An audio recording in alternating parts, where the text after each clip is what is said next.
Hello students, मैं Uttam Kumar Nirala, maths faculty of Nirala classes private limited Ranchi. ये 11th का पहला लेक्चर है और फर्स्ट लेक्चर में हम लोग जानेंगे कि मैथ्स को कितने पार्ट में बांटा गया है, ठीक है। और देन आफ्टर हम लोग पहला टॉपिक स्टार्ट करेंगे, कॉम्प्लेक्स नंबर, ठीक है। तो सर आइए स्टार्ट करते हैं 11th का पहला लेक्चर, ठीक है। बच्चों एकदम ध्यान से पढ़िएगा, कहीं पे भी कोई प्रॉब्लम आएगा तो आप कमेंट सेक्शन में लिख के जरूर पूछिएगा। सर जो स्टेट बोर्ड के बच्चे हैं, जो हिंदी मीडियम से पढ़ के आए हुए हैं, उनको थोड़ा थोड़ा लैंग्वेज में अगर दिक्कत होगा तो बेटा कोई दिक्कत नहीं है, कोई बकाने वाली बात नहीं है। मैं आपको अपना व्हाट्सअप नंबर दे दूंगा, मैं आपको कॉन्टैक्ट नंबर दे दूंगा, आप कॉल करके पूछ लीजिएगा कहीं से भी थोड़ा भी कोई डाउट होगा। लेकिन आप ध्यान से पढ़िएगा, ध्यान से देखिएगा ना, तो कोई भी डाउट नहीं आने देंगे, बस आराम से समझिएगा। मैटर ये उठता है कि जब बच्चे 10th पास करके 11th में प्रमोट होंगे तो सबसे पहले क्या जानना चाहिए? सबसे पहले ये जानना चाहिए कि यहां पे मैथ्स को ना 4 पार्ट में बांटा गया। ये पहले आप जानो, सब कुछ समझो। पहले फर्स्ट वाला पोर्शन होता है अलजेब्रा, ठीक है बच्चों मेरे। दूसरा पोर्शन होता है ट्रिगोनोमेट्री, ठीक है। थर्ड पोर्शन होता है सर कैलकुलस, ठीक है। और फोर्थ जो टॉपिक होता है ना सर, वो होता है कोऑर्डिनेट ज्योमेट्री। फिर से सर अगेन, फर्स्ट टॉपिक होता है अलजेब्रा, सेकेंड पार्ट होता है trigonometry, third part is calculus and fourth part is coordinate geometry, ठीक है। तो जब 11th में बच्चे प्रमोट करेंगे 10th पास करने के बाद, तो मुझे कैसे पढ़ना चाहिए, पहले ये चीज जानिए। सबसे पहले आप बेसिक्स जानो, ठीक है। और बेसिक जानने के बाद ही आप आगे बढ़ो, है कि अगर आपका बेसिक वीक हो जाएगा ना तो फिर टॉपिक को समझने में बहुत दिक्कत होगा, ठीक है। जैसे मैं कुछ आपको बताता हूं, अलजेब्रा में क्या क्या पढ़ना है 11th के स्टूडेंट्स को। अलजेब्रा में पढ़ना है आपको sets, Radisson and function, permutation combination, binomial theorem, sequence and series. थोड़ा बहुत सीक्वेंस एंड सीरीज पढ़े होंगे ना सर आप, थोड़ा बहुत, ठीक है। एपी पढ़े होंगे सर 10th क्लास में, ठीक है। प्रोबेबिलिटी पढ़नी है सर, स्टैटिक्स पढ़ना है। ट्रिगोनोमेट्री एक अच्छा चैप्टर है, बहुत ही बड़ा चैप्टर है सर। आप ट्रिगो का नॉलेज आप ऑलरेडी 9th या 10th क्लास में ले चुके होंगे थोड़ा थोड़ा, यहाँ इसका एडवांस फॉर्म पढ़ना है। ये जो कैलकुलस है ना सर, ये आपके लिए एक अलग टॉपिक होगा जिसके बारे में थोड़ा सा भी नॉलेज नहीं रखे होंगे। लेकिन पता है सर 11th और 12th के बच्चों के लिए जो जेईई मेन का तैयारी करना चाहते हैं, उसके लिए कैलकुलस एक बैकबोन माना जाता है, बस ये चीज याद रखना है। कोऑर्डिनेट ज्योमेट्री ये भी एक बैकबोन माना जाता है आईटी के बच्चों के लिए, ताकि कैलकुलस और कोऑर्डिनेट ज्योमेट्री का ना बहुत बड़ा वेटेज होता है आईटी के सिलेबस में, ठीक है। तो आइए बच्चे, मैं आपको ये बताता हूं सबसे पहले ना कि हम लोग कैसे स्टार्ट करेंगे, कैसे इनिशिएट करेंगे लेक्चर को, ठीक है। तो आप एक बात बताओ, 10th में ना आप पढ़े होंगे, थोड़ा बहुत याद करो नंबर के बारे में। क्या जानते थे नंबर के बारे में? Natural number. नेचुरल नंबर की शुरुआत 1 से होती है, तो नेचुरल नंबर क्या क्या होता है? नेचुरल नंबर का सेट क्या क्या होता है? 1 2 3 4 5। फिर आप जानते होंगे होल नंबर के बारे में। होल नंबर की शुरुआत 0 से होती थी, 0 1 2 3 4 5, ठीक है। फिर आप जानते होंगे इंटेजर्स के बारे में। इंटेजर्स क्या क्या होता है? 0 plus minus 1 plus minus 2 plus minus 3 plus minus 4 dot dot dot dot, ठीक है। तो ये सारा जो है ना, वो सबसेट होता है रियल नंबर का। रियल नंबर का ही सारा सबसेट होता है ये सब, integers, natural number, whole number. अब आपके मन में एक सवाल उठ रहा होगा ना सर, सबसेट किसको बोलते हैं? जैसे मान लो कि A is the subset of B, तो इसका मतलब होगा बच्चा कि A का सारा एलिमेंट B में होगा। तो बताओ नेचुरल नंबर का सारा एलिमेंट रियल नंबर में होगा कि नहीं होगा? होगा सर। क्या कि सर आप खुद से सोचो कि रियल नंबर कहां से कहां तक? माइनस इंफिनिटी से इंफिनिटी, और माइनस इंफिनिटी से इंफिनिटी के बीच में सारा नंबर होगा। तो natural number, integers, whole number, prime number, ये सारा सबसेट है। किसका सबसेट है? रियल नंबर का सबसेट है। तो अब ये मैटर उठता है कि क्या रियल नंबर सफिशिएंट है? नहीं सर, रियल नंबर सफिशिएंट नहीं है सर। ये टॉपिक क्यों डिस्कस कर रहे हैं? कॉम्प्लेक्स नंबर पढ़ाने के लिए, कि मैं आपका जो पहला टॉपिक लेके डील कर रहा हूं ना, वो कॉम्प्लेक्स नंबर है। तो क्या कॉम्प्लेक्स नंबर में रियल नंबर ही सफिशिएंट है? No sir, real number sufficient नहीं जब हुआ तो मैथमेटिशियन ने कुछ सोचा कि कोई और नंबर लाऊं। रियल नंबर क्यों नहीं सफिशिएंट है? सबसे पहला क्वेश्चन उठा कि is real number sufficient, is real number sufficient, क्या रियल नंबर सफिशिएंट है? सबसे पहला क्वेश्चन उठा कि क्या रियल नंबर सफिशिएंट है? नहीं। तो इसको और एक्सपेंड किया गया, नंबर को और एक्सपेंड किया गया, और नंबर को और एक्सपेंड किया गया तो एक और नंबर लाया गया जिसको बोलते हैं इमेजिनरी नंबर। तो आइए मैं आपको डिस्कस कराता हूं कैसे। जैसे सब आप जब 9th 8th में इक्वेशन सॉल्व करने के लिए सीख रहे थे तो आप कुछ ऐसा सॉल्व कर रहे थे कि x square minus 1 is equal to 0। मान लीजिए इस इक्वेशन को सॉल्व करना है तो आप बड़े आराम से सॉल्व कर लेते थे ना कि x square is equal to 1 तो x is equal to plus minus 1। ठीक है, मैंने आपको बोला कि x square minus 5x plus 6 is equal to 0। बच्चों ध्यान से देखिएगा, तो ये आपका एक क्वाड्रेटिक इक्वेशन है, तो इस क्वाड्रेटिक इक्वेशन को बड़े आराम से सॉल्व कर लोगे फैक्टराइज करके। कैसे? इसको फैक्टराइज करोगे तो x square minus 2x minus 3x और प्लस 6 इज इक्वल टू 0। तो यहां से हो गया x इंटू एक्स माइनस 2 और minus 3 into x minus 2 is equal to 0। तो यहां से आ गया ना आपका x minus 2 into x minus 3 is equal to 0। That means दो सॉल्यूशन आ गया, x इक्वल टू 2 और आ गया x इक्वल टू 3। तो यहां तक आपने पढ़ाया, तो यहां तक आपको लग रहा होगा सर रियल नंबर तो सफिशिएंट है, तो फिर और नंबर को क्यों एक्सपेंड किया गया? मैं आपको दिखाता हूं सर। एक सबसे पहला इक्वेशन लेता हूं जहां से आपको फील हो जाएगा कि रियल नंबर सफिशिएंट नहीं है। कैसे? मैंने एक इक्वेशन लिया कि x square plus 1 is equal to 0। Solve the equation. Equation solve करने का मतलब क्या हुआ बच्चा मेरे, कि आपको x का वैल्यू निकालना है। ठीक है, तो खुद से सोचो कि अगर x square plus 1 is equal to 0 तो x square equal to minus 1। मैं सॉल्यूशन करने जा रहा हूं, तो खुद से सोचो किसी का स्क्वायर कभी नेगेटिव नहीं होगा, स्क्वायर इज ऑलवेज क्या पॉजिटिव। तो अगर x square is equal to minus 1 तो मैं देखूं x is equal to plus minus under root minus 1। अब तेरे दिमाग में एक सवाल आया होगा कि स्क्वायर रूट के अंदर नेगेटिव चला गया, तो जब स्क्वायर रूट के अंदर नेगेटिव चला गया तो इसकी वैल्यू क्या होगी? तो मैथमेटिशियन ने क्या किया ना, मैथमेटिशियन, अपन भी कुछ नहीं कर सकते हैं सर, वो जो बोल के चला गया मुझे मानना पड़ेगा। मैथमेटिशियन ने बोला, एक नंबर एज्यूम किया कि रूट माइनस 1 का वैल्यू जिसने लिखा आई, ये लिखेंगे सिंबल दिखाएंगे आई और इसको पढ़ेंगे सर आयोटा। क्या पढ़ेंगे बच्चा मेरे? आयोटा। तो उसने मान के चला कि रूट अंडर माइनस 1 का वैल्यू आई, तो यहां से एक्स इज इक्वल टू आ गया प्लस माइनस आयोटा, और यही नंबर जो मेरा कहलाएगा ना सर, वो कहलाएगा imaginary number. This is called imaginary number. तो आपको खुद से फील हुआ होगा कि रियल नंबर आपका सफिशिएंट नहीं है। जब रियल नंबर सफिशिएंट नहीं है तो इक्वेशन को सॉल्व करने के लिए उसने एक और नंबर लाया और उसी नंबर को उसने बोला इमेजिनरी नंबर। तो समवन आस्क्ड द क्वेश्चन कि what is the definition of imaginary number. ध्यान से सुनना, रूट के अंदर नहीं बोलेंगे, स्क्वायर रूट के अंदर अगर कोई भी नेगेटिव नंबर होगा ना तो that is called imaginary number. Square root के अंदर मैंने बोला, जैसे मैंने कुछ बोला कि रूट माइनस 4 का वैल्यू क्या होगा। ठीक है, तो तू खुद से सोचो कि स्क्वायर रूट के अंदर नेगेटिव है, तो स्क्वायर रूट के अंदर नेगेटिव है इसका मतलब इमेजिनरी नंबर है, तो इसका वैल्यू कैसे एवेलुएट करेंगे? मैं ऐसे लिखूं root under 4 into root under minus 1।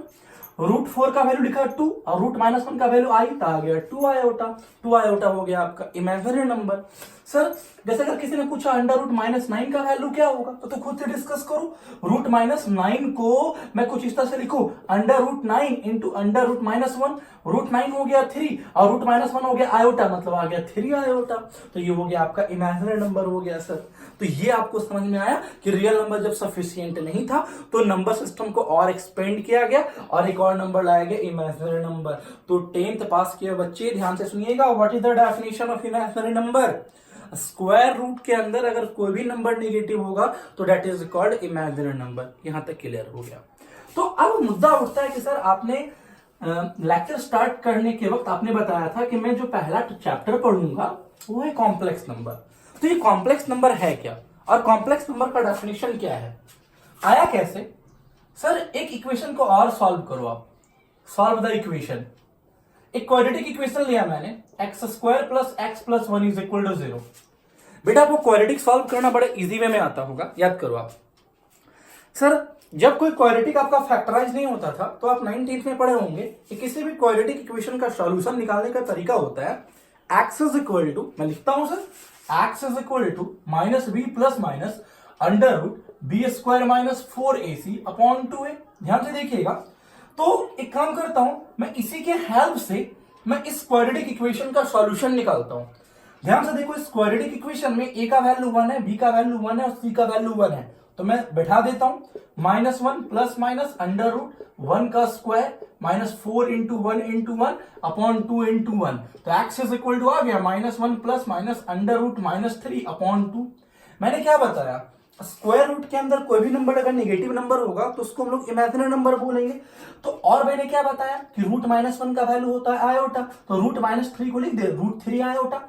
That means x is equal to आ गया -1 plus minus under √3 iota upon 2। मैं यहां से अलग अलग कर दिया, -1/2 और plus minus under √3 iota by 2। अब तुम ध्यान से देखो सर, ये मेरा एक रियल पार्ट है, कि इसमें आयोटा का टर्म नहीं जुड़ा हुआ है। जिसमें आयोटा का टर्म जुड़ जाएगा वो इमेजिनरी पार्ट कहलाएगा।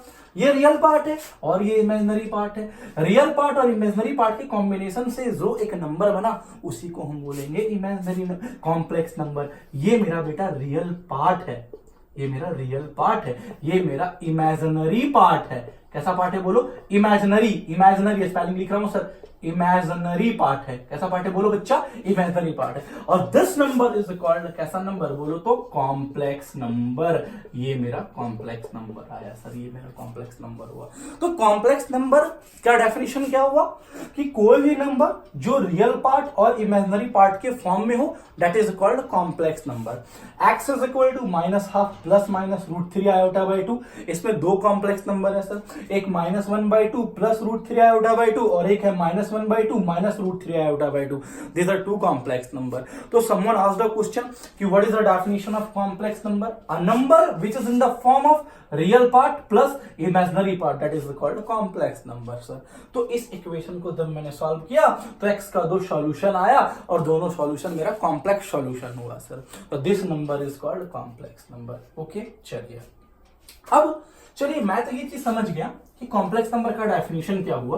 कॉम्प्लेक्स नंबर का डेफिनेशन हुआ कि जो a प्लस आयोटा बी के फॉर्म में होगा sir, z is equal to a plus iota b के फॉर्म में जो होगा that is called complex number, where a is called real part, iota b is called imaginary part and where a and b belongs to real number. Sir 4 क्या है, real number है sir. Iota लग गया तो imaginary number हो गया, imaginary part का आ गया सर। 7 क्या है कि रियल नंबर है, आयोटा लग गया सर तो 7 आयोटा हो गया, दैट मींस इमेजिनरी नंबर हो गया, इमेजिनरी पार्ट हो गया सर। -11 क्या है, रियल नंबर है, आयोटा लग गया सर तो इमेजिनरी पार्ट का आया सर। तो इस तरह से हम लोग कॉम्प्लेक्स नंबर का डेफिनेशन सीख गए। चलिए अब क्या होता है ना सर, जब आप एनसीईआरटी स्टार्ट करोगे, आर.एस. वाला स्टार्ट करोगे, आर.डी. शर्मा स्टार्ट करोगे, के.सी. सिन्हा का बुक स्टार्ट करोगे, तो पहले लेक्चर में बेसिक, एकदम बेसिक लेक्चर में क्या होगा, बेसिक एक्सरसाइज में क्या होगा ना कि आयोटा का हाईएस्ट पावर को दिया रहता है तो उसको सॉल्व करना है। तो चलो मैं टॉपिक लिखता हूं सर, आयोटा का पावर n का प्रॉब्लम कैसे बनाते हैं। मैंने क्या जाना स्टूडेंट्स, मैंने ये जाना ना बच्चा कि √-1 का वैल्यू होता है आयोटा। ध्यान से सुनिएगा, ठीक है, √-1 का वैल्यू होता है आयोटा। अगर मैं स्क्वायर कर दिया, स्क्वायरिंग बोथ साइड, ध्यान से देखना, squaring both side, squaring both side, तो ये हो गया ना सर कितना, √(-1) का square is equal to iota का स्क्वायर। ये हो गया -1 is equal to iota square. तो इसे मुझे याद करके रखना है। क्या याद करके रखना है, आयोटा के पावर n के प्रॉब्लम में बहुत यूज होगा, यही यूज ही होगा सर कि आयोटा स्क्वायर का जो वैल्यू होता है वो कितना होता है सर, -1। ये याद करके रखना है कि आयोटा स्क्वायर का जो वैल्यू होता है वो -1 होता है। तो इसी के हेल्प से हम आयोटा के हाईएस्ट पावर को सॉल्व करेंगे। अब बहुत जगह क्या होता है ना, बुक में, मैक्सिमम बुक में जाके देखोगे ना कि आयोटा के पावर 4 से प्रॉब्लम बनाए हुए रहता है। तुम मेरी सलाह मानो, तुम मेरा मेथड यूज करो और आयोटा के पावर 2 से प्रॉब्लम बनाओ, जल्दी बनेगा। कैसे, मैंने आपको बोला कि आयोटा का पावर 18 का वैल्यू निकालना है, ठीक है, खुद से सोचो, इसका वैल्यू मुझे बताना है, ठीक है, कैसे निकालोगे खुद से सोचो। तुम इसको 2 से डिवाइड कर दो सर, बच्चे की तरह सीखो। अगर तुम 18 को 2 से डिवाइड करते हो सर तो 9 बार में 18 पूरा का पूरा कट जाएगा। तो मैं ऐसे लिखूंगा आयोटा का स्क्वायर और होल का पावर 9, ठीक है, कि सर 2 मल्टीप्लाइड विथ 9 हो गया 18। अब तुम खुद से सोचो, आयोटा स्क्वायर का वैल्यू हो गया -1 और होल का पावर 9। -1 को अगर तुम 9 बार मल्टीप्लाई करोगे तो आंसर कितना आएगा, -1 आएगा सर। ये ऑब्वियसली आप लोग सबको जानते होंगे कि -1 का पावर ऑड नंबर हमेशा -1 होगा। मान लीजिए सपोज दैट सर, अगर किसी ने पूछा आयोटा का पावर 14 का वैल्यू क्या होगा, तो तुम खुद से सोचो, 2 से मैंने डिवाइड करने के लिए बताया, तो तो 2 से डिवाइड करोगे तो 7 बाद में पूरा कट जाएगा, तो इसे लिखूंगा आयोटा का स्क्वायर और होल का पावर 7, मतलब -1 का पावर 7, आंसर आ गया -1। सर मैंने आपको बोला आयोटा का पावर 100 का वैल्यू निकालो, ठीक है, ध्यान से देखना। तो मैं 2 से डिवाइड करने के लिए बोला, जैसे मैं 2 से डिवाइड करूंगा 50 से कट जाएगा, तो मैं इसे लिखूंगा आयोटा का स्क्वायर और होल का पावर 50, मतलब -1 का पावर 50 और -1 का पावर 51 आएगा सर। इस तरह से सर आयोटा के हाईएस्ट पावर को डिडक्ट कर देंगे। लेकिन ये कब हुआ कि जब मैं 2 से डिवाइड किया तो रिमाइंडर 0 आया। अब मैटर ये उठता है सर कि अगर रिमाइंडर 0 के अलावा 1 आ गया, और वैसे भी तुम सोचो कि 2 से किसी भी नंबर को तुम डिवाइड करोगे तो या तो रिमाइंडर नहीं आएगा या तो रिमाइंडर 1 आएगा। सर एक प्रॉब्लम लेके समझाते हैं कि देखो कैसे। सर अगर किसी ने पूछा कि आयोटा का पावर 3 का वैल्यू क्या होगा, तो जब तुम 2 से डिवाइड करोगे तो एक बार में 2 आएगा, तो इसको लिखेंगे कुछ ऐसे करके iota square into iota. Sir iota square into iota, iota का पावर 3, आयोटा स्क्वायर का वैल्यू हो गया -1 इंटू आयोटा, मतलब आंसर आ गया माइनस आयोटा, आंसर लिख देंगे माइनस आयोटा। सर अगर किसी ने पूछा आयोटा का पावर 17 का वैल्यू कैसे निकालेंगे, मैंने 2 से डिवाइड करने के लिए बोला। जब तुम इसको 2 से डिवाइड करोगे तो 8 बार में आएगा 16, तो मैं इसे लिख देता हूं पहले आयोटा का स्क्वायर होल का पावर 8। सर 2 इंटू 8 हो गया 16। सर एक रिमाइंडर बच रहा है, जब रिमाइंडर एक बचेगा ना तो उसको आयोटा से मल्टीप्लाई कर दो, कि आयोटा का पावर 16 इंटू आयोटा, आयोटा का पावर 17, ये हो गया -1 का पावर 8 इंटू हो गया आयोटा, -1 का पावर 8 हो गया 1 इंटू आयोटा, मतलब आंसर आ गया आपका आयोटा। इस तरह से आप बिल कर लोगे। सर मैंने आपको क्या बोला, मैंने आपको बोला कि सर आयोटा का पावर मान लो सपोज दैट 99 का वैल्यू निकालने के लिए बोला आपको, तो आप कैसे निकालोगे, आप 2 से सिंपली डिवाइड कर दो, कहानी खत्म हो जाएगा। जब तुम 2 से डिवाइड करोगे, चलो एक बार डिवाइड करके दिखाते हैं। 99 को तुम 2 से डिवाइड करो, सर 49, मैं डायरेक्ट मार दे रहा हूं सर, 98, 1 बचेगा सर, रिमाइंडर 1 छोड़ेगा, तो कैसे लिखूंगा बताओ, आयोटा स्क्वायर होल का पावर 49 इंटू आयोटा, कैसे देख लो, 2 इंटू 49 98, तो आयोटा का पावर 98 इंटू आयोटा, आयोटा का पावर 99, दिस वन इज -1 का पावर 49 इंटू आयोटा, -1 का पावर 49 हो गया -1 इंटू आयोटा, मतलब आंसर आ गया माइनस आयोटा। इस तरह से हम सॉल्व कर लेंगे सर, ठीक है। अब मैटर ये उठता है सर कि जब आयोटा का पावर हमें नेगेटिव दे देगा तो हम कैसे डील करेंगे। और सबसे पहले एक बात याद रखना है सर, कोई भी रहेगा ना आयोटा का पावर तभी सॉल्व होगा, आयोटा का पावर n तभी सॉल्व होगा जब n मेरा इंटीजर होगा। ये नहीं कि आयोटा का पावर हम 7/2 को सॉल्व करेंगे, क्या लिखेंगे इसको, आधी साढ़े लिखेंगे इसको, आयोटा का पावर 1 इंटू आयोटा का पावर 5/2, और क्या लिखेंगे, फिर इसको लिखेंगे आयोटा, फिर इसको लिखेंगे आयोटा इंटू आयोटा का पावर 3/2, ये तो बच जाएगा ना सर, तो इसको भी नहीं। तो ये तभी डिफाइंड होगा आपके लेवल में जब n मेरा इंटीजर होगा। अब चलो, अब समझाने का काम क्या है, समझो नेगेटिव पोर्शन वाला लेके चलता हूं। मान लो आयोटा का पावर -14 है, मुझे इसका वैल्यू निकालना है, तो कैसे निकालेंगे खुद से सोचो स्टूडेंट, इसका वैल्यू मुझे फाइंड करना है ना, तो मैं इसे लिखूं 1 बटा आयोटा का पावर 14। अब मैंने क्या बोला, इसे 2 से डिवाइड करो, इसे लिखूं आयोटा का स्क्वायर और होल का पावर 7, आयोटा स्क्वायर हो गया -1, तो -1 का पावर हो गया 7, ध्यान से देखना स्टूडेंट, तो ये हो गया -1 का पावर 7 -1, मतलब आंसर आ गया -1। कुछ इस तरह से सॉल्व कर लेंगे। मान लो सपोज दैट एक प्रॉब्लम कुछ ऐसा दे दे, आयोटा का पावर -49, समझो इसका वैल्यू मुझे इवेलुएट करना है, तो पहले इसको नीचे ले आएंगे, 1 अपॉन आयोटा का पावर 49, काम वही करना है स्टूडेंट्स, 2 से ही डिवाइड करना है हमेशा, कभी दिक्कत नहीं होगा, आप 2 से डिवाइड करो कभी प्रॉब्लम नहीं आएगा। मैं इसे लिखूं 1 बटा आयोटा स्क्वायर होल का पावर 24, 24 इंटू 2 48, एक 1 बच गया। मैंने क्या बताया कि जब रिमाइंडर 1 छोड़ेगा तो आप आयोटा से मल्टीप्लाई करोगे, इंटू हो गया आयोटा। आगे बढ़ो, आयोटा स्क्वायर -1, ध्यान से देखना, आयोटा स्क्वायर -1 का पावर 24 हो गया 1, और 1 इंटू आयोटा हो गया आयोटा। अब ये मेरा फाइनल आंसर नहीं है, जब डिनोमिनेटर में एक आयोटा बचता है ना तो उसको रेशनलाइज कर देना, क्या कर देना, रेशनलाइज। तो जब डिनोमिनेटर में एक आयोटा बच रहा है ना, तो ऊपर नीचे का आयोटा से आप मल्टीप्लाई कर दो, तो सर क्या करो, 1 upon iota into iota into iota, मैंने क्या किया, रेशनलाइज किया, तो सर यहां से आगे बढ़ रहा हूं मैं, 1 इंटू आयोटा हो गया आयोटा, और iota into iota, iota square is equal to -1, और आयोटा डिवाइड बाय -1, आंसर आ गया माइनस आयोटा, आंसर आ गया माइनस आयोटा। कुछ इस तरह से सॉल्व कर लेंगे हम लोग, नेगेटिव पावर मिलेगा तो भी उसको हम लोग रिड्यूस कर लेंगे। सर एक और क्वेश्चन लेके समझाते हैं, देखो कैसे। मान लो सपोज दैट आपके पास प्रॉब्लम मिला, आयोटा का पावर -103, ठीक है, ध्यान से देखो, कोई दिक्कत नहीं है, इसका वैल्यू इवेलुएट करना है। फिर से समझो एक बार, इसको लिखूं 1 अपॉन आयोटा का पावर 103, सिंपली आप 2 से डिवाइड करो, सिंपली 2 से डिवाइड करो, आप कुछ नहीं करना, 2 से डिवाइड करना है। 2 से तुम डिवाइड करोगे तो 51 बार में 2 इंटू 51 हो गया 102, हमको चाहिए 103, एक रिमाइंडर 1 छोड़ रहा है, इंटू आयोटा कर दो। 1 अपॉन आयोटा स्क्वायर की वैल्यू हो गई -1, -1 का पावर 51 हो गया -1 इंटू आयोटा। कोई दिक्कत? बड़ा इजी है सर। अब ये कितना आ गया सर, देखो तो -1 अपॉन आयोटा, ठीक है। अब मैंने आपको क्या बताया कि सर, उसके बाद मैं यहां चल रहा हूं सर, ध्यान से देखोगे। उसके बाद मैंने क्या बताया कि अगर डिनोमिनेटर में एक आयोटा बचता है ना, तो आप रैशनलाइज कर दो और ऊपर नीचे का आयोटा से मल्टीप्लाई कर दो। आधा मल्टीप्लाई कर देते हैं, -1 upon iota into iota into iota, ऊपर हो गया minus iota, iota into iota, iota square that is equal to -1। Cut cancel आ गया आपका iota. This is the final solution, iota आ गया। इस तरह से हम लोग आयोटा के पावर n का अगर कोई प्रॉब्लम आएगा तो हम लोग डिस्कस कर देंगे, ठीक है। चलिए अब हम आगे बढ़ते हैं। कुछ प्रॉब्लम्स ऐसे होते हैं, ध्यान से सुनिएगा स्टूडेंट, जो एपी और जीपी के हेल्प से बनता है। बच्चा मेरे पता होगे नहीं, जीपी किसको बोलते हैं? Geometric progression. जिस तरह से आप लोग 10th में पढ़े थे एपी अर्थमेटिक प्रोग्रेशन, जिसमें आप कॉमन डिफरेंस निकालते थे, जीपी में हम लोग कॉमन रेशियो निकालते हैं। सर कैसे सर? एक प्रॉब्लम कुछ इस तरह से आया, आयोटा का पावर 1, आयोटा का पावर 2, आयोटा का पावर 3, आयोटा का power 4 dot dot dot dot iota का पावर 100। इसका वैल्यू निकालना है, ठीक। बड़ा इजी में निकालना है, कुछ नहीं है सर। देखो कैसे सॉल्यूशन करेंगे। सबके बेस सेम है, सबके बेस सेम और मल्टीप्लीकेशन में है, तो पावर क्या होगा? ऐड होगा, ऐड कर देते हैं। आयोटा का power 1 + 2 + 1 + 2 + 3 + 4 + dot dot dot dot up to 100। Students इसको इक्वेशन नंबर आप 1 मान लीजिए, ठीक है। ध्यान से देखोगे बच्चा, मेरे 10th में ही पढ़ोगे आप लोग ना कि ये एपी का सीरीज दिख रहा है। क्यों दिख रहा है एपी का सीरीज? ताकि this is common difference same है।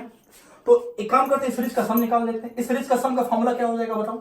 n/2 into 2a plus n-1 into D. और इसी चीज को एक और चीज लिखते हैं, क्या लिखते हैं याद करो? n/2 into first term plus क्या बोलो तो लास्ट टर्म। सब आपको दिख भी रहा होगा। आप क्या करोगे? इसको नोट भी कर सकते हो, ऐसे आप जानते भी होंगे सर, 10th स्टैंडर्ड में सीख चुके होंगे। तो मैं काम करता हूं, इस सीरीज का सम निकाल लेता हूं। 1 + 2 + 3 + 4 + dot dot dot dot up to 100 का सीरीज का सम निकाल देता हूं। सबकी कॉमन डिफरेंस 1 है, नंबर ऑफ टर्म्स हो गया 100, तो 100/2 इंटू फर्स्ट टर्म 1 और लास्ट टर्म हो गया 100। इजी में ये हो गया 50 इंटू 101। इसको मल्टीप्लाई कर लो, इसको मल्टीप्लाई करोगे तो कितना आएगा बताओ खुद से? 101 इंटू 5 मतलब कितना हो गया? 101 इंटू 5 505 इंटू एक और 0 50 सुनने में अच्छा लग रहा है 50 वो इक्वेशन नंबर 1 में डाल दो। Put in equation number 1। ये हो गया कितना बताओ? आयोटा का पावर 50। अब मैंने क्या बताया था सिंपली कि 2 से डिवाइड करोगे, तुम खुद से फिल करो। अगर तुम इसको 2 से डिवाइड करोगे तो 25 पूरा कट जाएगा, रिमाइंडर 0 आएगा। राइट में लिखूंगा आयोटा स्क्वायर होल का पावर 25। ये हो गया -1 का पावर 25 और -1 का पावर 25। आंसर कितना आएगा आपका? -1 आएगा।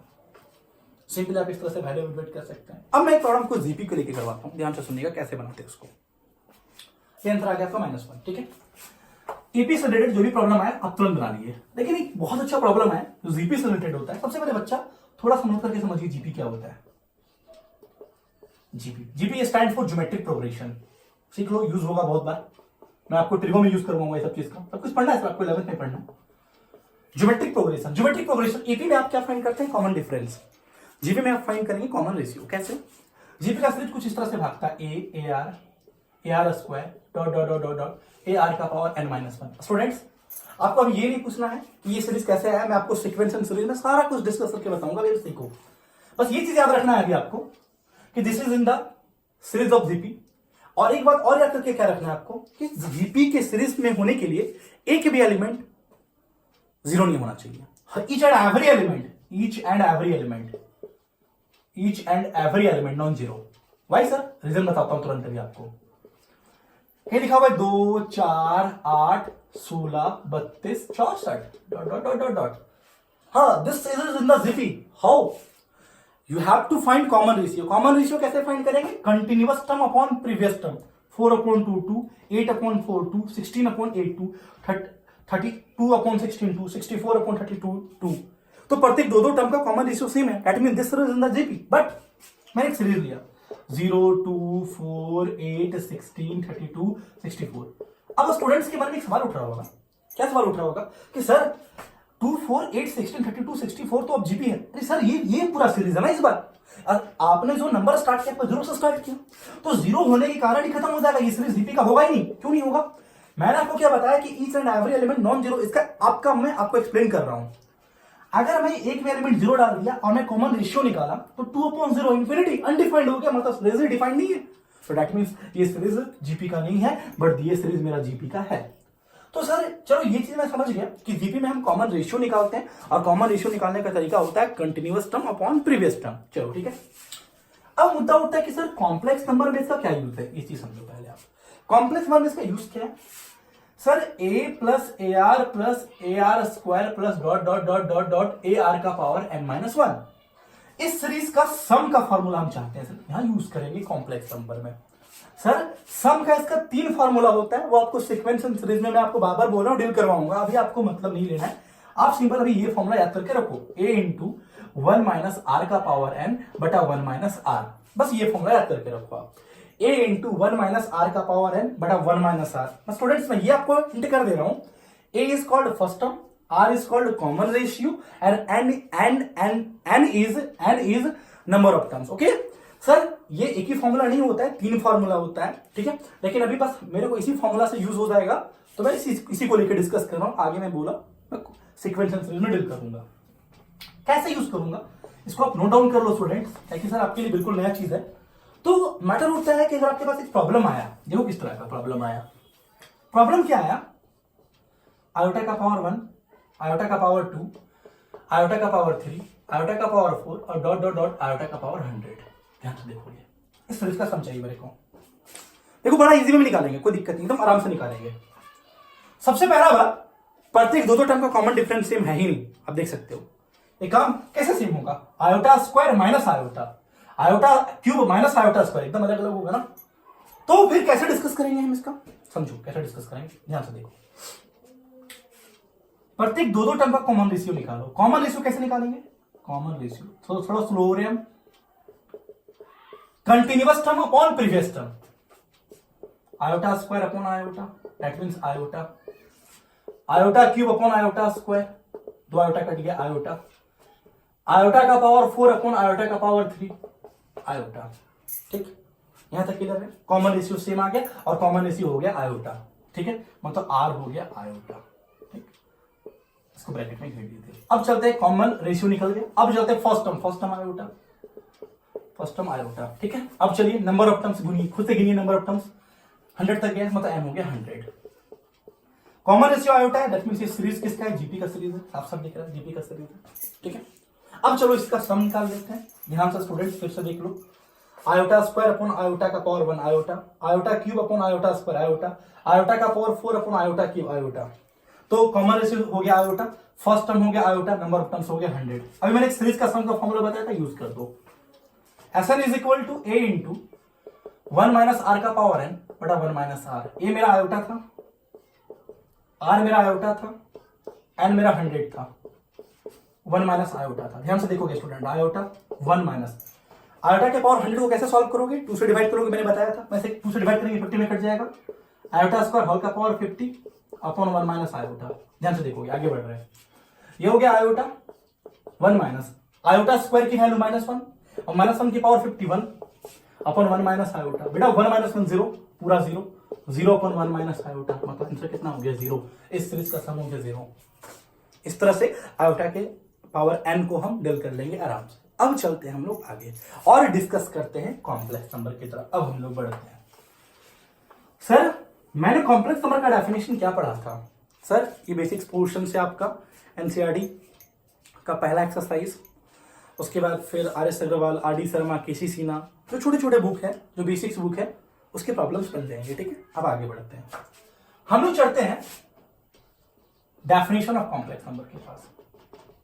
क्या सीखे थे हम लोग कि z is equal to a plus iota b के फॉर्म को हम लोग कॉम्प्लेक्स नंबर बोलते हैं। ठीक है, a is called real part, iota b is called imaginary part, where a and b belongs to real number.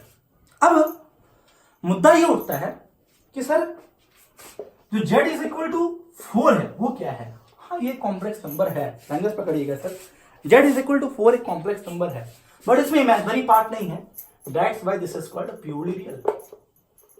That means purely real होने के लिए इमेजिनरी पार्ट 0 होना चाहिए, इमेजिनरी पार्ट 0 होना चाहिए।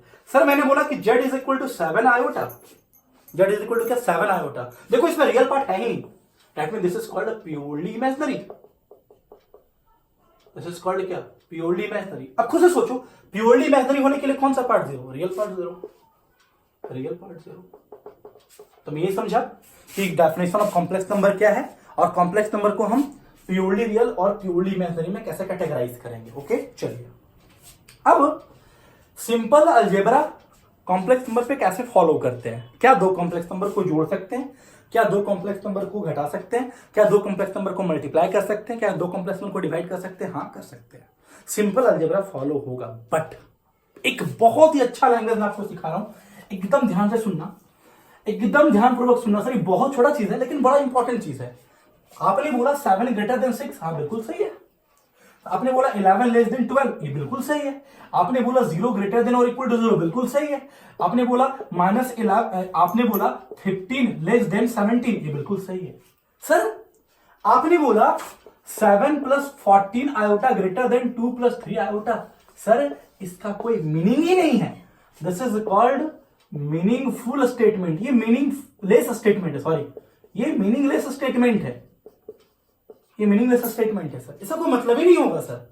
कोई भी कॉम्प्लेक्स नंबर दूसरे कॉम्प्लेक्स नंबर से बड़ा नहीं हो सकता है। क्यों? कॉम्प्लेक्स नंबर एक हाइपोथेटिकल थ्योरी है। आप √-1 का वैल्यू आयोटा मान के चले हो ना कि सर √-1 का वैल्यू होता है आयोटा, आपने अज्यूम किया हुआ है सर। तो दैट मीन्स एक कॉम्प्लेक्स नंबर दूसरे कॉम्प्लेक्स नंबर से बड़ा नहीं हो सकता है, एक कॉम्प्लेक्स नंबर दूसरे कॉम्प्लेक्स नंबर से छोटा नहीं हो सकता है। That means inequality can not hold, inequality can not hold on complex number. Sir जो इसमें इनइक्वालिटी क्यों होल्ड कर रहा है कि रियल नंबर है, रियल नंबर है, रियल नंबर है, रियल नंबर है, रियल नंबर है, रियल नंबर है। ये कैसा नंबर है? कॉम्प्लेक्स नंबर है सर, कॉम्प्लेक्स नंबर है। तो अगर आपको कोई पूछा सपोज दैट कुछ ऐसा एक छोटा सा क्वेश्चन आया, एनडीए में एक छोटा सा क्वेश्चन आ गया, 15 + 3 आयोटा ग्रेटर देन 2 + 3 आयोटा, चार ऑप्शन दे दिया। क्या ऑप्शन दे दिया सर? ये ट्रू है कि फॉल्स स्टेटमेंट है, मतलब कुछ इस तरह से लिखा, कुछ उसने क्वेश्चन सेट किया। तो सबसे पहला बात एक ही चीज देखेंगे, कोई मीनिंग ही नहीं है, मीनिंगलेस स्टेटमेंट है ये। क्या लिखेंगे बोलो? मीनिंगलेस स्टेटमेंट है। फिर से बार बता रहा हूं मैं सर, एक कॉम्प्लेक्स नंबर दूसरे कॉम्प्लेक्स नंबर से छोटा बड़ा नहीं हो सकता है कि हाइपोथेटिकल थ्योरी। ठीक है चलो अब आगे बढ़ते हैं सर। देखो तो मैंने क्या डिस्कस किया था कि हाँ कॉम्प्लेक्स नंबर पे सिंपल अलजेब्रा फॉलो होता है। तो कैसे फॉलो होता है समझो, अलजेब्रा ऑफ कॉम्प्लेक्स नंबर को लेकर डिस्कस करता हूं मैं। एक फर्स्ट कॉम्प्लेक्स नंबर है Z1 = A1 + आयोटा B1 और Z2 = A2 + iota B2। You have to find Z1 + Z2। क्या होगा? सिंपली क्या करो, दोनों को ऐड कर दो आप। Z1 + Z2 = A1 + iota B1 + A2 + iota B2। Real part एक तरफ कर लो, A1 + A2 + iota B1 + iota B2। अब क्या करो तुम, आयोटा कॉमन ले लो, ये हो गया B1 + B2। देखो this is called real part and this is called imaginary part. Sir this is the real part of Z1 + Z2, this is the imaginary part of Z1 + Z2। That means हम दो complex number को simply add कर सकते हैं। Sir दो complex number को subtract करने के लिए बोलेगा तो सिंपली Z1 - Z2 कर देंगे। दो कॉम्प्लेक्स नंबर को मल्टीप्लाई करने के लिए बोलेगा तो सिंपली हम मल्टीप्लाई कर देंगे। सर कैसे मल्टीप्लाई करेंगे? सपोज दैट अगर कोई कुछ पूछा ऐसे आपको कि Z1 है 3 + 4 आयोटा और Z2 है 1 + iota, you have to find Z1 × Z2। तो Z1 × Z2 = 3 + 4 iota multiplied with 1 + iota. तो 3 multiplied with 1 3, 3 multiplied with iota 3 iota, 4 iota multiplied with 1 4 iota, 4 iota multiplied with iota 4 iota square. That means 3 + 3 iota + 4 iota 7 iota. ध्यान से iota square की value मैंने बताया था -1, तो 4 multiplied with -1 -4, 3 - 4 -1 और +7 iota. This is A + iota B का form आ गया। दैट मीन्स दो कॉम्प्लेक्स नंबर को जोड़ेंगे, दो कॉम्प्लेक्स नंबर को घटाएंगे, चाहे दो कॉम्प्लेक्स नंबर को मल्टीप्लाई करेंगे, कॉम्प्लेक्स नंबर आएगा। दैट मीन्स सिंपली एक वर्ड में क्या बोलेंगे कि algebra of complex number will follow. ठीक है चलिए, अब सबसे बड़ा चीज इसमें उठता है कॉम्प्लेक्स नंबर का डिवीजन। ये इंपॉर्टेंट पॉइंट है sir, division of complex number. कुछ नहीं करना है सर, सिंपली यूज रैशनलाइजेशन, बस एक छोटा सा कॉन्सेप्ट है, सिंपली यूज रैशनलाइजेशन। कैसे? आपके पास किसी ने पूछा कि convert z is equal to 3 plus 4 iota upon 1 minus iota into a plus iota b, और ये ए प्लस आयोटा बी जो होता है ना सर, वो कॉम्प्लेक्स नंबर का स्टैंडर्ड फॉर्म कहलाता है। सर ध्यान से सुनिएगा, कॉम्प्लेक्स नंबर के कितने सारे फॉर्म होते हैं। कॉम्प्लेक्स नंबर का सबसे पहला फॉर्म होता है स्टैंडर्ड फॉर्म, दूसरा आप आगे जाके पढ़ोगे पोलर फॉर्म, तीसरा पढ़ोगे यूलर्स फॉर्म। पोलर फॉर्म जो होता है वो मेंस में बहुत ज्यादा यूज होता है, यूलर्स फॉर्म जेई मेन और एडवांस दोनों में बहुत ज्यादा, और एडवांस में सबसे ज्यादा यूज होने वाला जो टॉपिक होता है कॉम्प्लेक्स नंबर में, अगर तीनों फॉर्म में चर्चा करें तो वो यूलर्स फॉर्म होता है। जब मैं तुमको सिलेबस को जैसे जैसे टॉपिक को आगे लेके बढ़ाऊंगा तो मैं आपको दिखाऊंगा कि यूलर्स फॉर्म के हेल्प से भी क्वेश्चंस कैसे बनाए जाते हैं। नंबर ऑफ सॉल्यूशन निकालने के वक्त ना यूलर्स फॉर्म का यूज किया जाता है। रोटेशन फॉर्मूला पढ़ेंगे, एडवांस का सबसे इंपॉर्टेंट टॉपिक रोटेशन फॉर्मूला, तो वहां यूलर्स फॉर्म का यूज करते हैं। यूलर्स फॉर्म होता है आर ई का पावर आयोटा थीटा, मैं बताऊंगा आगे जाके। R stand for magnitude of complex number, theta is called argument. Okay चलिए, तो इसको कैसे बनाएंगे? मैंने क्या बोला, सिंपली रैशनलाइज करोगे। कैसे रैशनलाइज करोगे? नीचे माइनस दिख रहा है आपको, ऊपर नीचे प्लस से मल्टीप्लाई कर दो। 3 प्लस 4 आयोटा, 1 minus iota, 1 plus iota, 1 plus iota, multiply कर रहे हैं। 3 multiplied with 1 3, 3 multiplied with iota 3 iota, 4 iota multiplied with 1 4 iota, 4 iota multiplied with iota 4 iota square. नीचे ध्यान से देखो तो a minus b into a plus b, a minus b into a plus b, a square minus b square, 1 के square minus iota का square, 3 plus 3 iota plus 4 iota 7 iota. मैंने क्या बताया था आपको, iota square minus 1, 4 multiplied with minus 1 minus 4, 1 के square 1, iota के square minus 1, minus minus plus, नीचे हो गया 2। आगे बढ़ रहे हैं, 3 माइनस 4 माइनस 1 और प्लस 7 आयोटा अपॉन 2, अलग अलग कर देंगे, -1 by 2 और plus 7 iota by 2। This is the standard form of the complex number. देख लीजिए ध्यान से सर, ये रियल पार्ट है और ये कैसा पार्ट है, इमेजिनरी पार्ट है सर। तो इस तरह से किसी भी कॉम्प्लेक्स नंबर को उसके हम स्टैंडर्ड फॉर्म में कन्वर्ट कर सकते हैं। ओके, आज का लेक्चर सर यहीं तक।